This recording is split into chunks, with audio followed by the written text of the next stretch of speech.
ನೋಡಿ, ನೇರವಾಗಿ ನಮಗೆ ಸಂಬಂಧ ಇರೋ ಸಂಬಂಧಿಕರಿರ್ಬೋದು, ನಮ್ಮ ಸುತ್ತಮುತ್ತಲಿರೋ ಸ್ನೇಹಿತರಿರ್ಬೋದು, ನಮ್ಮ ವಿದ್ಯಾರ್ಥಿಗಳಿರ್ಬೋದು, ನಮ್ಮ ಕಲೀಗ್ಸ್ ಇರ್ಬೋದು, ಆಕಾಶವಾಣಿ ರಂಗಭೂಮಿ ಇರ್ಬೋದು, ಸಾಹಿತ್ಯ ವ್ಯಕ್ತಿಗಳಿರ್ಬೋದು. ಮೈಸೂರಲ್ಲಿ ನಾನು 151 ಕಾರ್ಯಕ್ರಮ ಮಾಡ್ತಾ ಇದ್ದೀನಿ.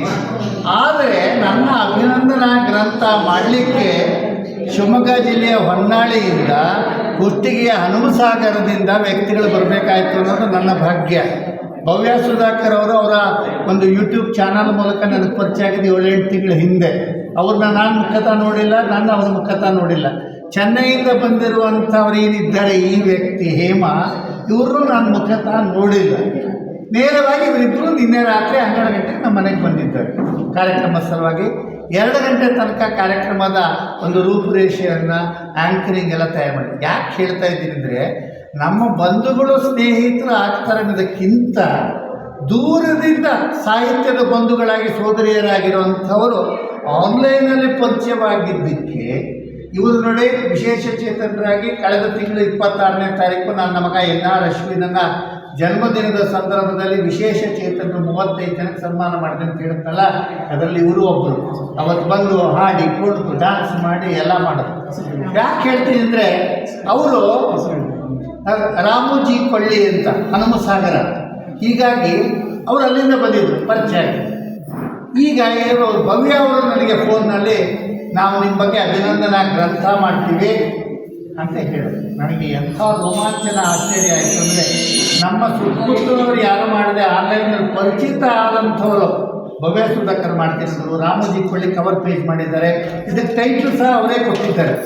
ನಾನು ಹೆಜ್ಜೆ ಮೂಡಿದ ಹಾದಿ ನೆನಪಿನ ಅಂಗಳ ಅಂತ ನಾನು ನನ್ನ ಬ್ಯಾನರ್ಸಲ್ಲಿ ತೋರಿಸ್ಕೊಂಡಿದ್ರೆ, ಇವರು ಭಾಳ ಬುತ್ತಿ ಅಂತ ಸಬ್ ಟೈಟಲ್ ಇದೆ. ಸಬ್ ಟೈಟಲ್ ಏನು? ಸವಿದ ರೀತಿ, ಬಾಳ ಬುತ್ತಿ, ಸವಿದ ರೀತಿ. ಬುತ್ತಿ ಅಂದರೆ ಈಗಿನ ಕಾಲದ ತಲೆಮಾರಿನವ್ರಿಗೆ ಗೊತ್ತಿರೋದಿಲ್ಲ. ಮನೆಯಲ್ಲಿ ಕಟ್ಟಿಕೊಟ್ಟಂಥ ಪ್ರೀತಿಯಿಂದ ಕಟ್ಟಿಕೊಟ್ಟಂಥ ಹಳೆಯ ಅನ್ನೋದು ಒಗ್ಗರಣೆ ಇರ್ಬೋದು, ಮೊಸರನ್ನ ಇರ್ಬೋದು, ಅದರಲ್ಲಿ ಜೀವನ ಪ್ರೀತಿ ಇರುತ್ತೆ, ಕುಟುಂಬದ ಪ್ರೀತಿ ಇರುತ್ತೆ.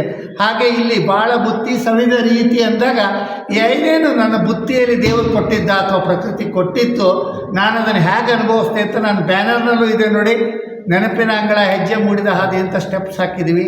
ನನ್ನ ಇಲ್ಲಿ ಬ್ಯಾನರ್ನಲ್ಲಿ ನೋಡಿದರೆ ನಾವು 46 ವರ್ಷದ ದಾಂಪತ್ಯದಲ್ಲಿ ನಾನು 36 ವರ್ಷ ಹೊರಗಡೆ ಇದ್ದೆ. 26 ವರ್ಷ ಅಂತೂ ತುಂಬ ದೂರ ಇದ್ದೆ.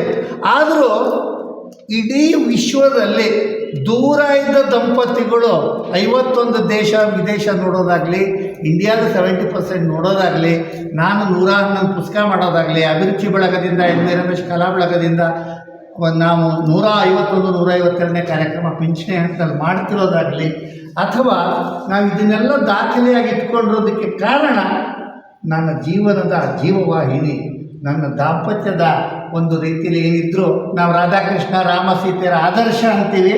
ನಾವು ಆ ರೀತಿ ಯಾಕೆ ಆದರ್ಶ ಆಗಿರಬಾರ್ದು?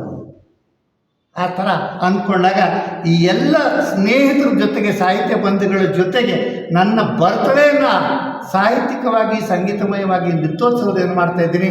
ನಾಳೆ ನೋಡಿ KS ಅಶ್ವಥ್ರ ಮಗಳು ನನ್ನ ಸೋದರಿ ವಿಜಯ ಅವರು ಬರ್ತಾ ಇದ್ದಾರೆ.